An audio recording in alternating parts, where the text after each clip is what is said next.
wabarakatuh. Perkenalkan nama saya Arifin Putra dengan NIM 200101027 dari kelas Teknik Elektronika Indonesia. Di sini saya akan mengerjakan tugas tes perawatan dan perbaikan dengan materi HIREC, Hazard Identification, Risk Assessment, and Risk Control. Pengertian HIREC.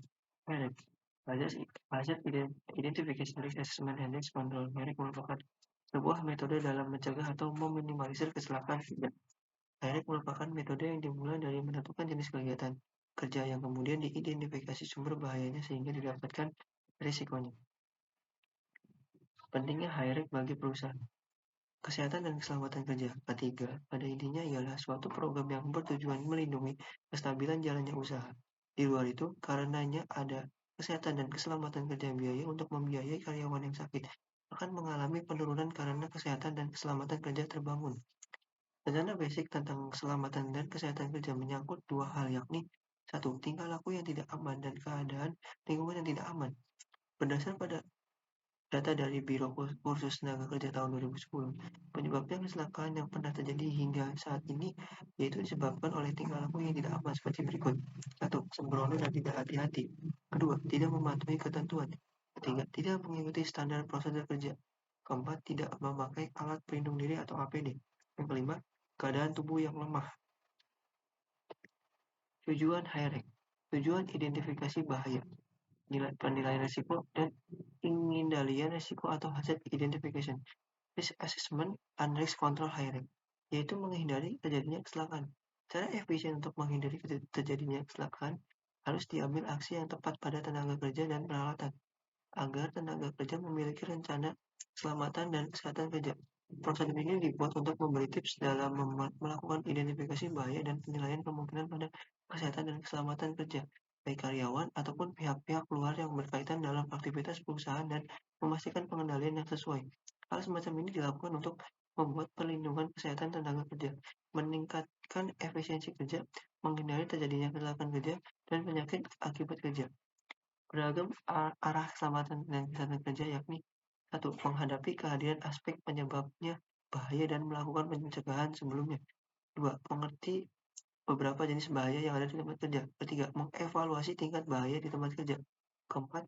Mengatur terjadinya bahaya atau komplikasi. Cara pengendalian ancaman bahaya kesehatan kerja. 1. Pengendalian teknik, ganti prosedur kerja, tutup mengisolasi bahan berisiko, memakai otomatisasi pekerjaan, memakai cara kerja basah dan ventilasi perubahan hawa. 2. Pengendalian administrasi, kurangi waktu pajanan, membuat ketentuan keselamatan dan kesehatan, memakai alat pelindung, contohnya sepatu safety terbaru, menempatkan sinyal tanda peringatan, bikin daftar data beberapa bahan yang aman, melakukan kursus sistem penanganan darurat. 3. Pemantauan kesehatan, melakukan kontrol kesehatan. Ada juga ruang lingkup pengertian dan jangkauan HIREC. Identifikasi bahaya dan penilaian kemungkinan dan pengontrolannya harus dilakukan di semua kegiatan usaha, termasuk kegiatan teratur dan non-teratur. Baik pekerjaan itu dilakukan oleh karyawan tetap ataupun karyawan kontrak, supplier dan kontraktor, dan kegiatan sarana atau personal yang masuk dalam tempat kerja. Identifikasi bahaya dan penilaian kemungkinan harus dilakukan oleh karyawan yang memiliki kompetensi sesuai dengan standar kompetensi yang diputuskan oleh pengusaha. Identifikasi hazard lingkungan kerja. Dalam kiat untuk mengidentifikasi bahaya di lingkungan kerja, diperlukan langkah awal. Langkah awal dalam melakukan identifikasi bahaya di lingkungan kerja yaitu dengan tahu apakah pekerjaan itu sesuai untuk analisa pekerjaan bahaya atau apakah analisa bahaya pekerjaan yang bisa dilakukan di banyak pekerjaan di tempat kerja kamu.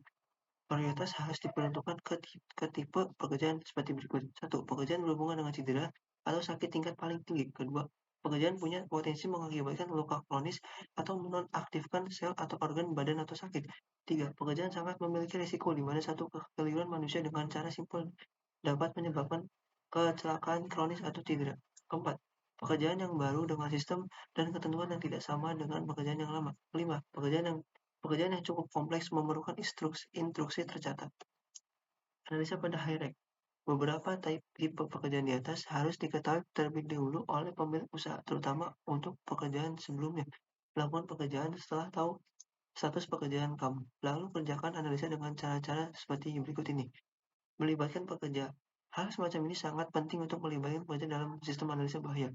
Orang yang menganalisis harus memiliki pemahaman yang unik dari pekerjaan, dan pengetahuan untuk menemukan bahaya. Melibatkan pekerjaan akan menolong meminimalisir kelalaian, meyakinkan analisa kualitas, dan memperoleh pekerjaan untuk memperdalam analisa untuk jalan keluar karena mereka akan sharing kepemilikan keselamatan mereka dalam dan program kesehatan.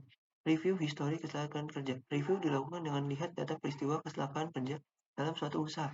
Review juga dengan pekerja histori tempat kerja kamu, kecelakaan, dan kerja penyakit yang memerlukan perawatan, kerugian yang diperlukan perbaikan, atau pergantian. Kejadian-kejadian ini yaitu tanda kalau kontrol bahaya yang ada, bila ada, mungkin tidak mencukupi dan layak pengawasan lebih.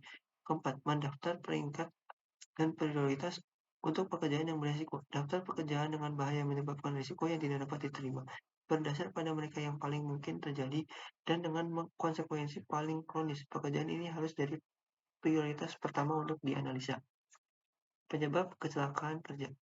Pengertian insiden itu merupakan insiden yang berkaitan dengan pekerjaan di mana terjadi cedera, terdapat penyakit di tempat pekerjaan, ataupun kematian yang bisa saja terjadi, termasuk juga insiden dengan keadaan yang begitu darurat.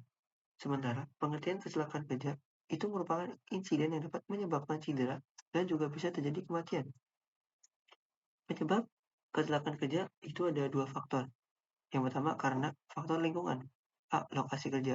Mungkin lokasi kerjanya tidak bagus untuk dilakukan pekerjaan yang baik. Desain tempat kerja mungkin karena sempit atau terlalu sesak sehingga timbulnya banyak manusia yang terjadi di satu ruangan yang sama sehingga penuh sesak. Ketiga, rantai licin bisa terjadi terjatuh dan terpeleset. Keempat, kebisingan mungkin karena terlalu banyak mesin yang bersuara sehingga kecelakaan kerja bisa terjadi karena bising. Selanjutnya ada faktor manusia, SOP atau prosedur. SOP yang tidak baik akan menyebabkan kecelakaan karena minim sekali prosedur yang tersedia. B. Kurangnya pelatihan keselamatan dan kesehatan kerja. Mungkin ini juga menjadi salah satu faktor yang sangat terjadi ketika ada terjadinya kecelakaan kerja. C. Kurangnya penggunaan APD. Mungkin perusahaan tersebut kurang lengkap penggunaan APD-nya. Dan yang terakhir ada perilaku manusia. Sikap acuh terhadap K3 dan APD ini juga merupakan salah satu faktor yang sangat terjadi pada perusahaan sehingga menyebabkan kecelakaan kerja. Ini adalah tabel analisa merek pada mesin penggiling tebu. Di situ ada satu pemindahan tebu ke mesin penggiling.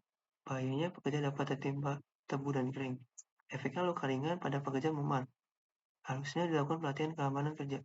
Rekomendasinya menggunakan alat pelindung diri berupa helm pekerja. 2. Pemasukan tebu ke dalam mesin.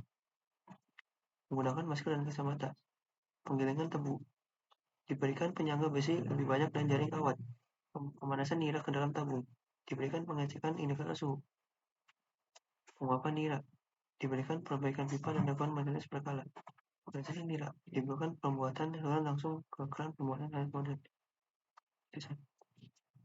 Oke, itu saja yang bisa dijelaskan. Bila ada penjelasan yang kurang, saya mohon maaf. Bila ada topik bedanya, wassalamualaikum warahmatullahi wabarakatuh.